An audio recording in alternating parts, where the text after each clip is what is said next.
کہتے ہیں کہ دعا سے زیادہ بد دعا جلد سرپذیر ہوتی ہے، کیونکہ بد دعا دکھے دل کی آہ ہوتی ہے جو سیدھی آسمانوں کا سفر طے کرتی ہوئی عرش بری پر خالق حقیقی کے سامنے پیش ہو جاتی ہے۔ جب میں نے پھٹے حالوں، گردتے ہوئے پیروں والی افلاس زدہ معصوموں کو دیکھا تو مجھ کو بے اختیار ماضی کی ممتاز یاد آ گئی، جس کا باپ ایک کامیاب ٹھیکیدار تھا۔ یہ اس زمانے کا ذکر ہے کہ جب میں 9ویں جماعت میں پڑھتی تھی، ہماری کلاس میں ایک بے حد غریب بیوہ کی لڑکی نور جہاں اور دولت مند ٹھیکیدار کی بیٹی ممتاز پڑھا کرتی تھی۔ اسکول کے زمانے کی دوستیاں معصومیت پر مبنی ہوتی ہیں، ان میں چھل کپٹ، ضرورت کی دوستی اور اپنے کام نکلوانے والے تعلق قطعی نہیں ہوتے، اس لیے ہماری دوستیاں بھی پرخلوص تھیں۔ نور جہاں بہت ذہین اور کلاس میں اول آنے والی لڑکی تھی، اس کی برعکس ممتاز پھسڈی تھی۔ اس کے ساتھ ساتھ ہر وقت اپنے باپ کی دولت، اپنی چمچماتی گاڑی کا ذکر کرنے کی وجہ سے لڑکیاں اس سے دور دور رہتی تھیں، اور وہ خود لڑکیوں کے ہر گروپ میں گھسنے اور اپنی جگہ بنانے کی ناکام کوشش کرتی۔ خاص طور سے ہمارے ساتھ رہنے کی ہر وقت اس کی کوشش ہوتی تھی، کیونکہ ہمارے گروپ میں نور جہاں اپنی نرم طبیعت، محبت اور خلوص کی عادت کی وجہ سے بہت ہردل عزیز تھی۔ اس میں سب سے بڑی خوبی یہ تھی کہ اگر کسی کی سمجھ میں کوئی سبق نہ آتا تو وہ اس کو آدھی چھٹی میں باقاعدہ پڑھایا کرتی تھی۔ اس کی ہر دل عزیز عادت ممتاز کو ایک آنکھ نہ آتی تھی، وہ ہمیشہ کوشش میں ہوتی کہ اس کی بے عزتی کریں۔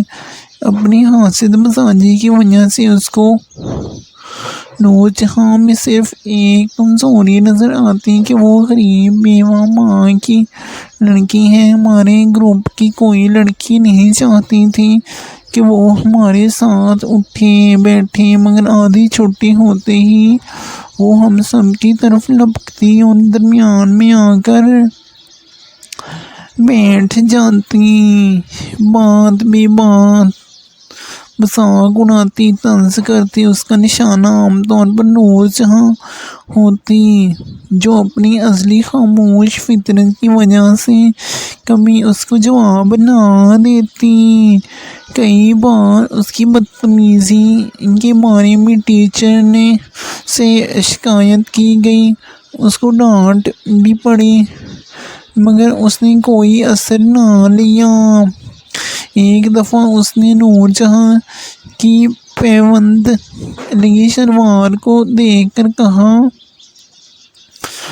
اس کے پاس بہت پرانی شلواریں ہیں، وہ جمعداری کو دینے کی بجائے کل اس کو لا کر دے دے گی۔ ہم سب نے غور سے نور جہاں کی ٹانگوں کی طرف دیکھا۔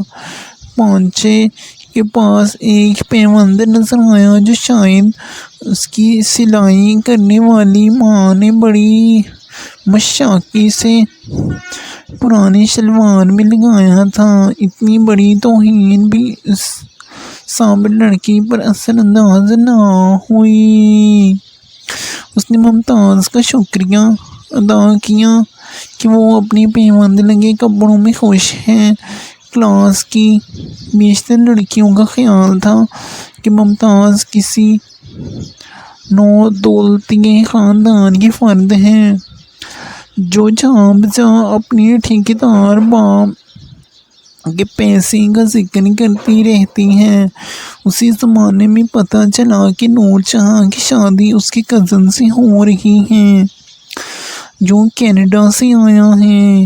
ہیڈ مسٹریس اور دوسری ٹیچرز نے اس کی والدہ کو سمجھایا کہ نور جہاں بہت ذہین ہے، اس کو تعلیم مکمل کرنے دی جائے، مگر سلائی کرنے والی بیوہ غریب ماں کا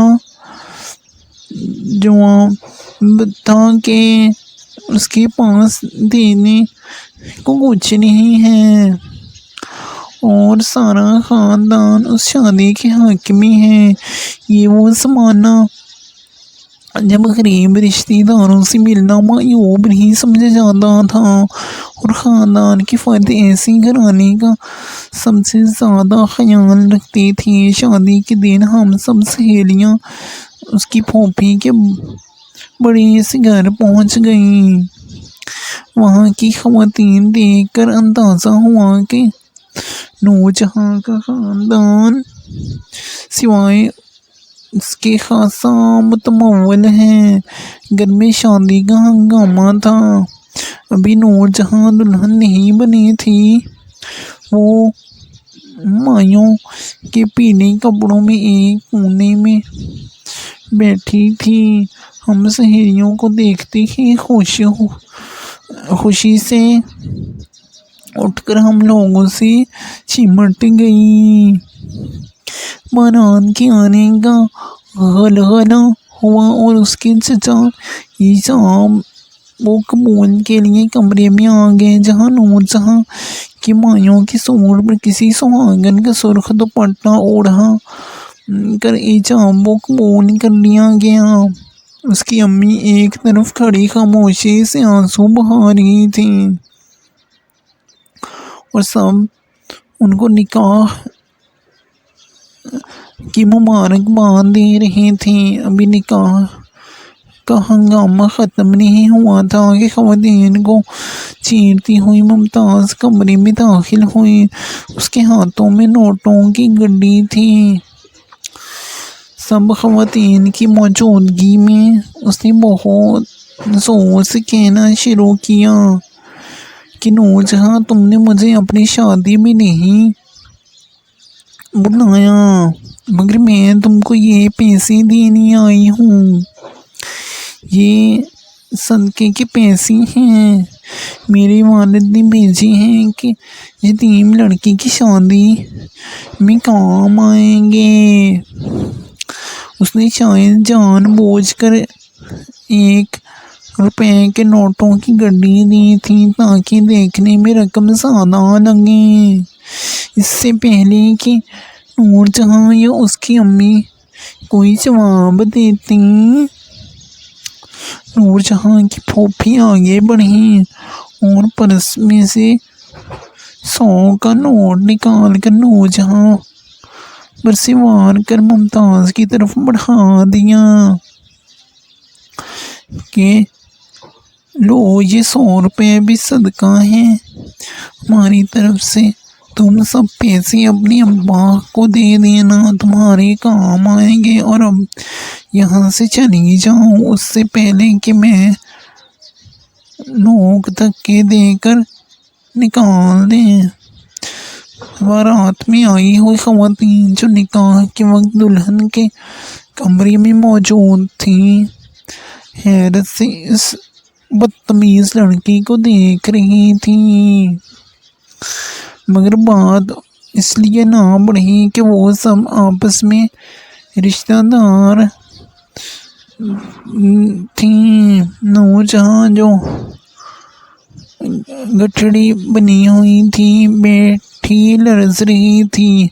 اے اللہ، ایک دن اس پر ایسا آئے کہ یہ خود صدقہ مانگے۔ مجھے روتی ہوئی نور جہاں کی آواز سنائی دی۔ نور جہاں شادی کے بعد کینیڈا چلی گئی۔ ہم لوگ تعلیم اور اس کے بعد اپنی اپنی زندگیوں میں مصروف ہو گئے۔ سال ہر سال گزر گئے۔ پھر ایک دن میری دوست شہناز نے اپنے بیٹے کی شادی کا بلاوا دیا۔ بارات کو کینیڈا کے شہر مونٹریال جانا تھا۔ شہناز بہو بیاہ کر لائی تھی کہ نقوش والی معصوم سی نازک لڑکی ولیمہ کی استقبالیہ میں جھکی پلکوں کے ساتھ اسٹیج پر بیٹھی تھی۔ میں اس کو منہ دکھائی دینے اسٹیج پر گئی اور جب پلٹی تو دلہن کے پاس بیٹھی اس کی ماں ایک دم کھڑے ہو کر مجھے غور سے دیکھتے ہوئے لپٹ گئی۔ تم نے مجھے پہچانا نہیں؟ میں نورجہاں ہوں۔ یہ سن کر میں نے اس کو دوبارہ گلے لگایا۔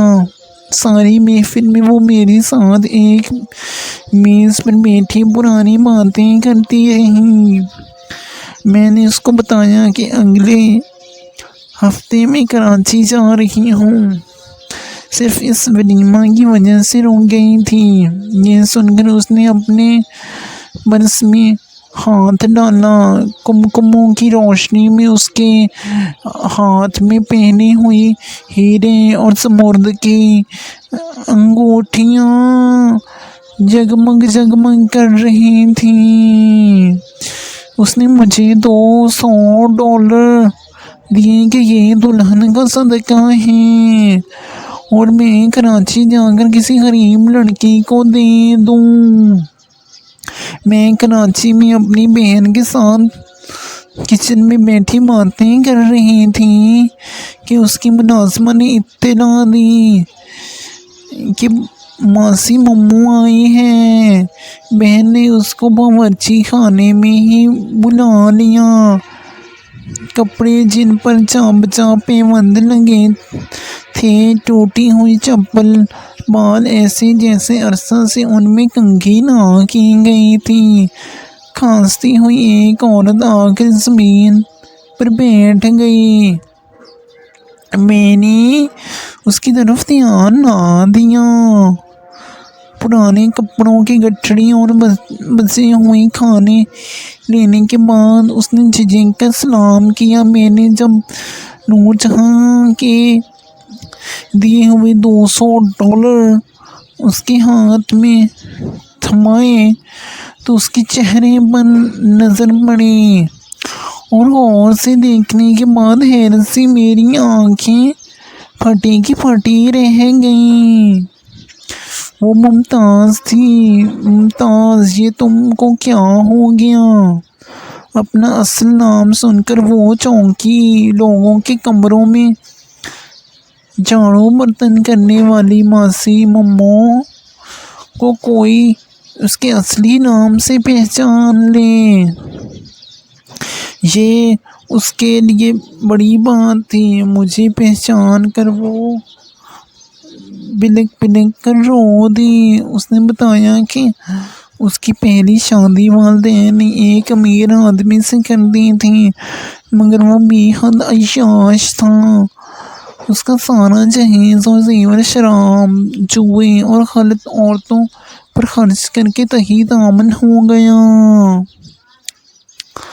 ماں باپ اس کی مدد کرتے رہے، مگر 2 بیٹیوں کی پیدائش کے بعد اس کو اندازہ ہو گیا کہ یہ گھر وہ نہیں بسا پائے گی۔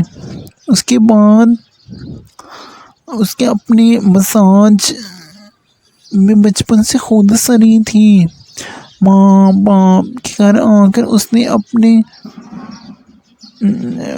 باپ سے ضد کی کہ اس کے شوہر پر نان نفقہ اور خلا کا مقدمہ کریں۔ شوہر بھی ایک پیسے والے کا بیٹا تھا۔ بہت عرصہ نان نفقہ کا مقدمہ چلا۔ اس کے باپ کا کاروبار بھی گھاٹے میں جا رہا تھا۔ نان نفقہ تو اس کو کیا ملتا، ہاں خلا ضرور مل گیا۔ اس عرصے میں بھائیوں کی شادی ہو گئی، ممتاز ماں باپ کے گھر اپنی لڑکیوں کے ساتھ ٹھاٹھ سے رہتی تھی، مگر پھر بھائی کے بچوں اور اس کی بیٹیوں کے درمیان لڑائی جھگڑے شروع ہو گئے۔ بھائیوں کے دل میں اس کے خلاف نفرت پیدا ہونے لگی، کیونکہ ماں باپ ممتاز کا ساتھ دیتے تھے۔ والدین کے مرنے کے بعد بھائیوں نے ہر کام میں دخل دینے اور بچوں کے جھگڑنے کی وجہ سے اس کو صاف کہہ دیا کہ وہ اب اپنا انتظام کرے۔ ماں باپ نے اس کی مقدمے بازی پر بہت پیسہ خرچ کیا تھا۔ بھائیوں نے مزید پیسہ دینے سے انکار کر دیا کہ اب اس کو اپنی کفالت خود کرنی ہوگی۔ وہ تھوڑے دن اپنے ایک رشتہ دار کے گھر رہی، مگر وہ لوگ اس کو 2 بیٹیوں کے ساتھ اپنے گھر ہمیشہ کے لیے رکھنے کو تیار نہ تھے۔ اس کی جاننے والی ایک عورت نے اس کا دوسرا نکاح ایک غریب آدمی سے کر دیا۔ اس سے اس کے ہاں ایک اور لڑکی پیدا ہوئی۔ وہ مل مزدور ایک دن مشین پر کام کرتے ہوئے دونوں ہاتھوں سے محروم ہو گیا۔